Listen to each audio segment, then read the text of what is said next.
Hello my friends with Big Bill Anderson's Death Tours. I am here in Tucson, Arizona at the current Roadway Inn, but in 1972 this was called the Sands Motor Inn. It has changed names a few times over the years, but on July 7th, 1972, at this pool behind me,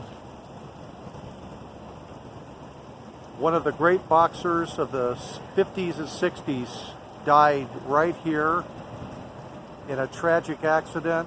His name was Zora Folley, and I'm going to tell you quite a bit about the life of Zora Folley. It's not always pretty, but no one's life really is. By all accounts, he was an extremely decent man. He fought Muhammad Ali in 1967, and he was so nice of a guy, Ali would even talk trash about him. Actually, very much admired Zora Folley. So, I'm going to document the video with this spot here of where on the 7th of July, Zora Folley was here with some friends of his. He checked into this hotel in room 219 under an alias as William Fountain. He checked in at 9 p.m. and 3 hours later he was dead. Right here at this pool in an accident, horsing around with his friend, Artist Broom. Zora was sitting here with his friend Artist and his wife Dorothy Broom, and sad to say he was here with his girlfriend named Ann Young. Zora was married. He had 9 children. I'm going to take you by that house in this video in Chandler. But apparently he had been having an affair for 5 years with this lady named Ann Young. So the configuration of this pool has changed a bit since the days when Zora was here. And I'm going to show you some photos of what the pool looked like back in the 70s.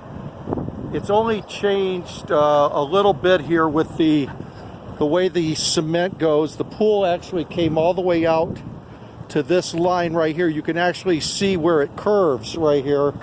This was the original outline of the swimming pool. They have since cemented this part in and changed the configuration of the pool.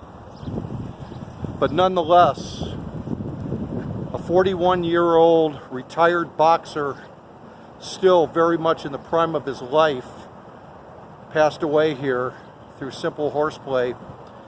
And I want to show you this also. This book that I just finished reading on Zora Folley. I'm sure the sun is extremely potent here. This book called Zora Folley, The Distinguished Life and Mysterious Death of a Gentleman Boxer by Marshall Terrell, is absolutely phenomenal. This book solves the mystery of Zora Folley's death, because I can tell you through the years, I was living in Arizona back in 1972 when this happened. I was in high school. I was a sophomore in high school. My mother used to talk about Zora Folley, and he was a great boxer, and what a strange death he had down here in Tucson. I was living outside of Phoenix going to school, and there was talk of a mob hit, because as everyone knows, with so many boxers, the fix was in, and if they didn't take a dive in the right round, maybe they could get rubbed out. Sonny Liston comes to mind as a possible mob hit, but there was talk that Zora was killed by the mob here. There was also talk that this Artist Broom found that Zora was fooling around with his wife, some kind of nonsense like that, and He pushed him down into the cement and beat him and killed him. But through this gentleman's book that I just showed you, absolutely gets to the bottom of the case, and his tireless research paid extreme dividends. Very, very good book. And anybody that's interested in Zora Folley or the old-time boxers, please pick up a copy of this book. I bought mine off of Amazon. And but right here is the swimming pool. Not sure at what end. I can only, it'd be a speculation as to where it was right here. But July 7th, 1972, 41-year-old boxer, retired boxer, Zora Folley, died right here. He dove into the swimming pool, and apparently there was a small child's wall that was a waiting area for children, and he dove in. It was midnight. There was no lights on out here. There's actually no lights, really much lights out here right now. So he dove in, hit his head. Artist Broom dove in after him. They had been horsing around here on the deck of the pool. Dove in after him, and they called the police. And at midnight, clerk from the office over here came running out. He had already cautioned them that they can't be out here. They refused to leave, horsing around, and by midnight, Zora was dead from messing around out here. So, I'll tell you more about the whole story in my video I'm going to do regarding Zora. He was very famous, very well known in the Chandler area, suburb of Phoenix. He was a city councilman. He was, by all accounts, a very, very good man, except he had a frailty like a lot of people. And he left his wife and 9 kids at home, picked up his girlfriend, drove to Tucson. 3 hours after arriving here, he was dead. I'll tell you more about it, my friends. Stay tuned.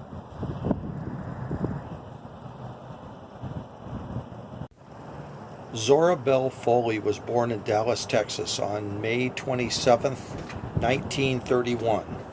He moved with his family to Chandler, Arizona in 1942, where he grew up playing baseball.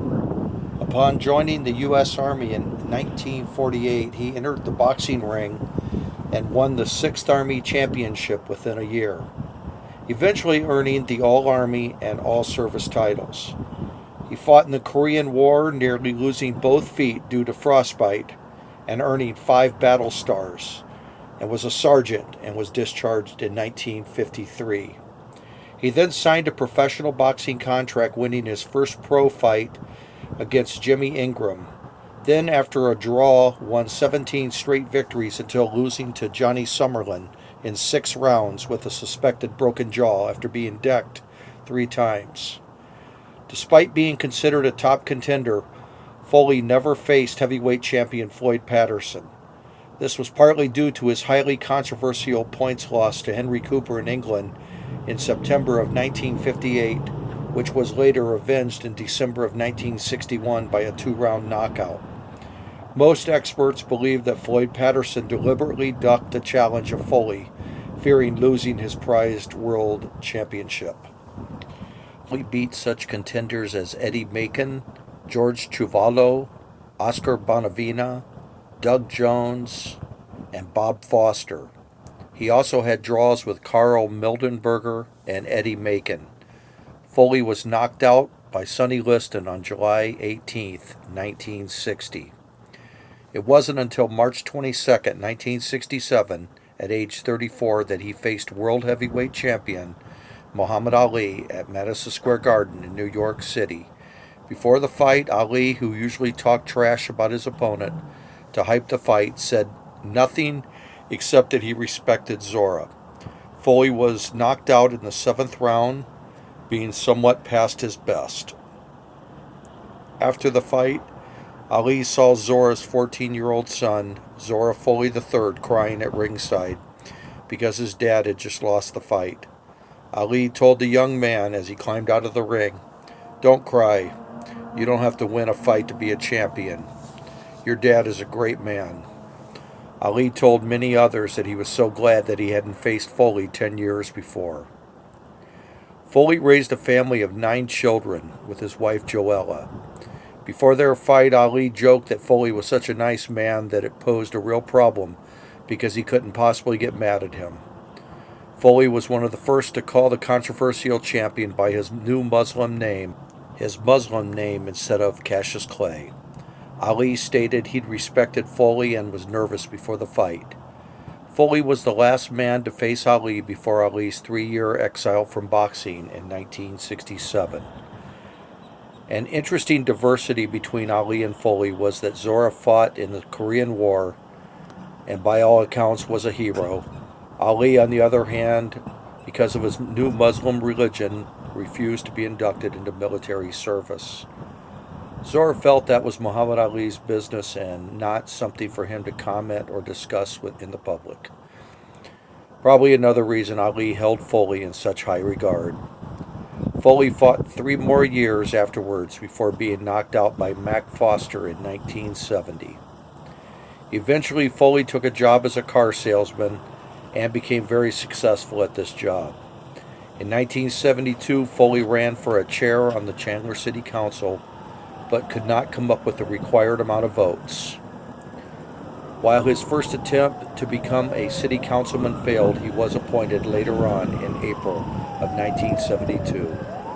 Who knows how far in politics Zora might have gone.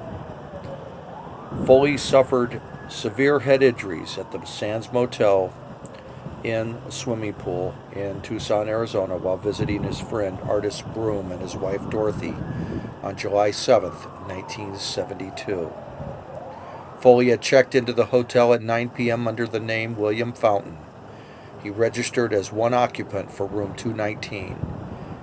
He had a few hours earlier picked up his female friend Ann Young at her home in Mesa, Arizona. When they arrived at the hotel, they met the Brooms at the motel restaurant and just had drinks. Evidently, it was enough drinks that Zora Folley's blood level was twice the legal limit for intoxication in the state of Arizona. At 11:45 p.m., Artis Broom called the front desk and asked if they had any swimming trunks for sale or for rent. The clerk said no and that the pool was closed for the night. After the clerk hung up, he decided to walk out to the pool. Once there, he saw Folley and Broom jumping in and out of the water trying to push each other in.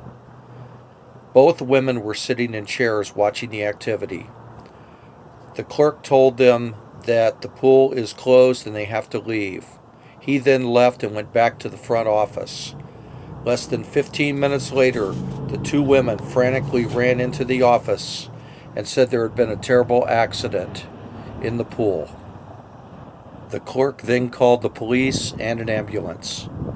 Broom, meanwhile, had pulled Zora from the water.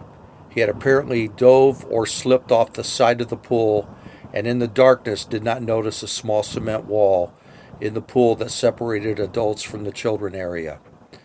It is this wall that Folley hit his head on.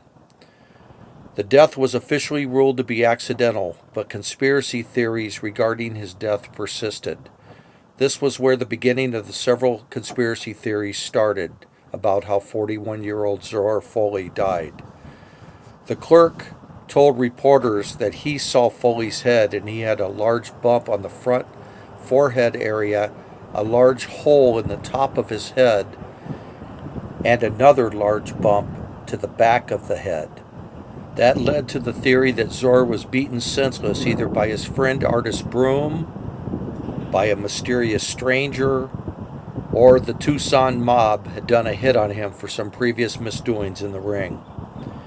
These nagging conspiracy theories persisted until Marshall Terrell published Zora Folley, The Distinguished Life and Mysterious Death of a Gentleman Boxer in 2017.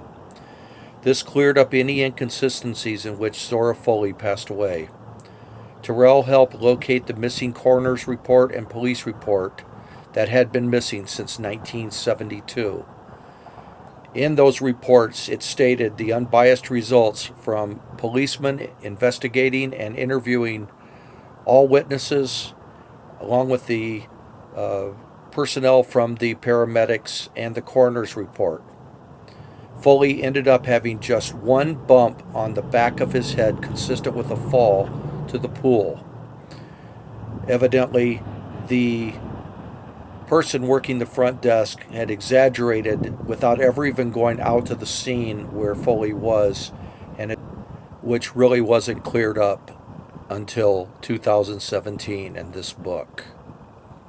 I cannot recommend this book enough for anyone that's interested in boxing or the life and death of Zora Folley.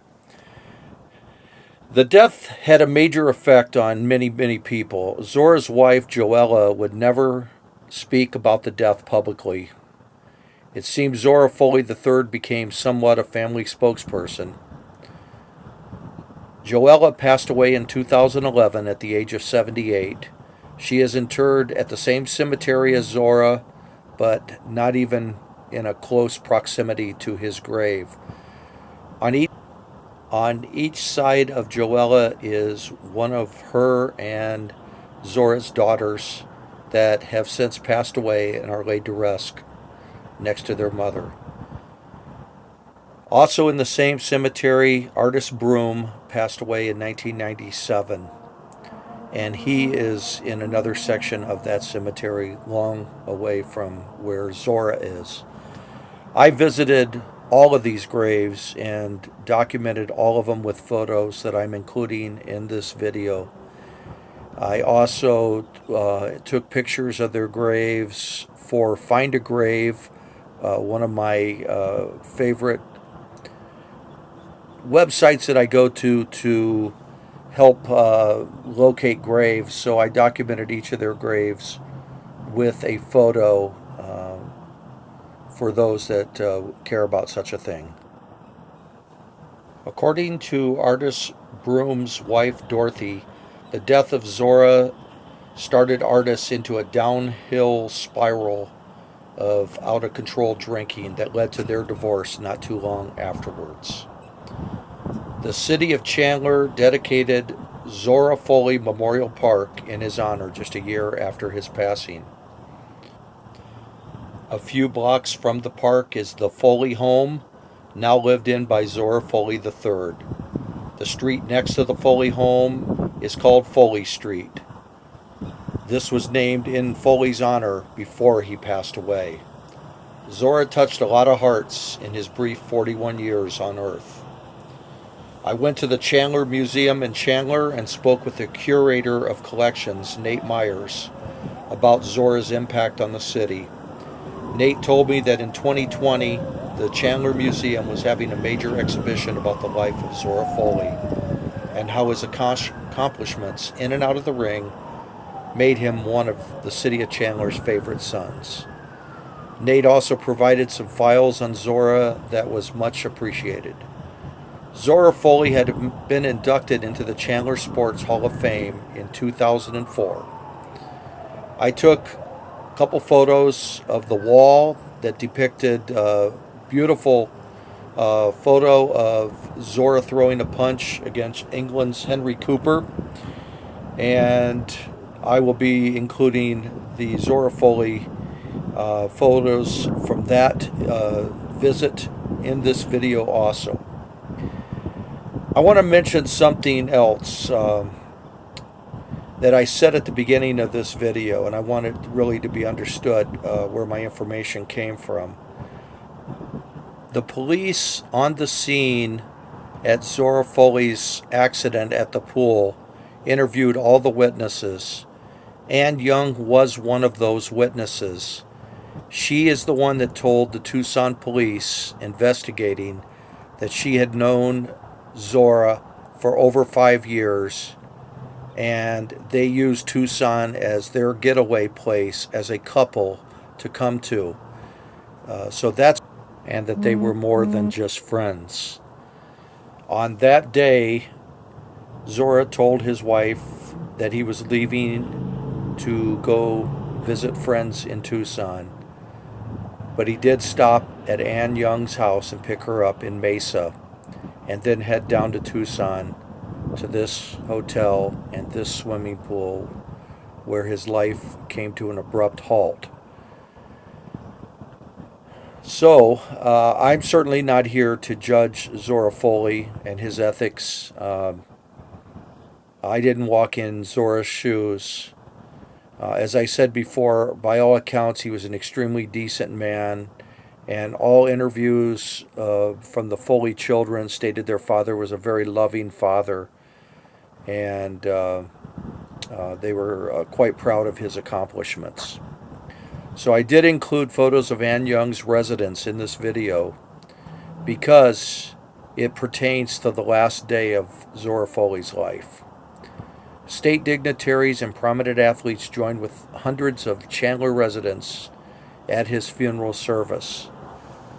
And now we're going to leave Tucson. I am going to take you to the Folley residence, show you where Zora lived, where Zora's park is named after him, and the street sign named after him, and we will end up at the Mesa City Cemetery where Zora Folley is laid to rest. Okay, my friends, I am here in Chandler, Arizona at the home at 373 South Colorado Boulevard where Zora Folley lived, and it was from this house that he left on July 7th, 1972, and headed to Tucson. Just wanted to show you, they actually have a street sign, a street named after him, Folley Street. And I think that's pretty cool. It shows, it's indicative of his legendary status here in the city of Chandler. And this is the house that he lived in for a number of years, him and his wife and 9 kids. So I just wanted to show this to you and add this into our video. And I am out of here, my friends, heading for my next Zora Folley stop.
All right, my friends, this is Bill Anderson back.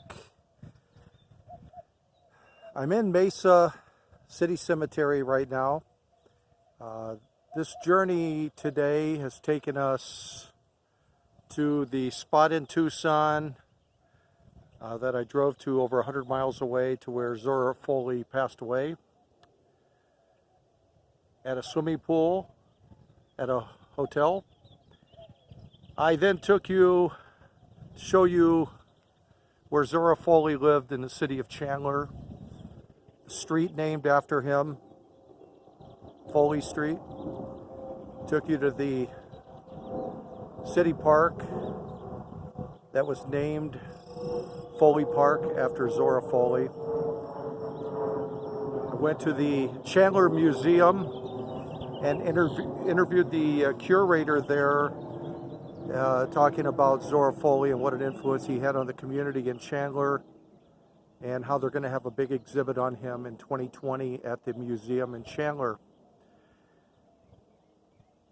Also showed you the wall where he has been given the honor of being in the Chandler Sports Hall of Fame. In this video, I have taken you in photos to show you where his friend Artist Broom, who was with him, kind of messing around at the swimming pool in Tucson that night, where he's buried. He's buried way out that way. Just left the grave of Zora's wife, Zora Folley, and two of her daughters. She's buried way that way. And right here is the grave of Zora Folley, top-ranked heavyweight boxer, died at 41 years of age. I've tried to be as in-depth as I could in this video under the time constraints of doing a video of this nature. And although I've showed you and talked about places involving a girl that was in his life besides his wife, I cannot stress enough the importance of knowing that everyone says that Zora Folley was a very good man, good spiritual man, and a good man in all aspects of his life. He had a frailty like any other person. We all have our weaknesses. And it comes to mind a point I want to finalize this video and just say that in 1996, I wrestled Jake the Snake Roberts on a show in Phoenix, Arizona at a church. And it was what they call an illustrated drama done by superstar Billy Graham, who wrote, produced it, and starred in it. And I wrestled Jake in a match. But the concept of the empty ring is a wrestler, and I would imagine not much different at all, a boxer's toughest battles are not in the ring. That's where he's the most comfortable. That's where he knows his place and knows his skills. It's what we do outside of the ring. Therefore, the empty ring is why it's called that. The outside of the ring is where we fight our toughest battles. I fought them, no doubt about it. Not in the ring. Been in the ring with Andre the Giant and Hulk Hogan and Macho Man Randy Savage. Too many to mention through a 30-year wrestling career. My toughest battles were outside of the ring. And I'm sure Zora Folley, even though he fought Sonny Liston and Muhammad Ali, some of his toughest battles were outside of the ring. So Zora Folley, you are laid to rest right here, Mesa City Cemetery. I hope you rest in peace, sir. By all accounts, you are an honorable man, and that's where we leave it. The Honorable Zora Folley is laid to rest right here. So my friends, thank you for watching. Please like, subscribe to this video, and thank you very much for taking the time out of your busy day to watch this video. Adios, amigos.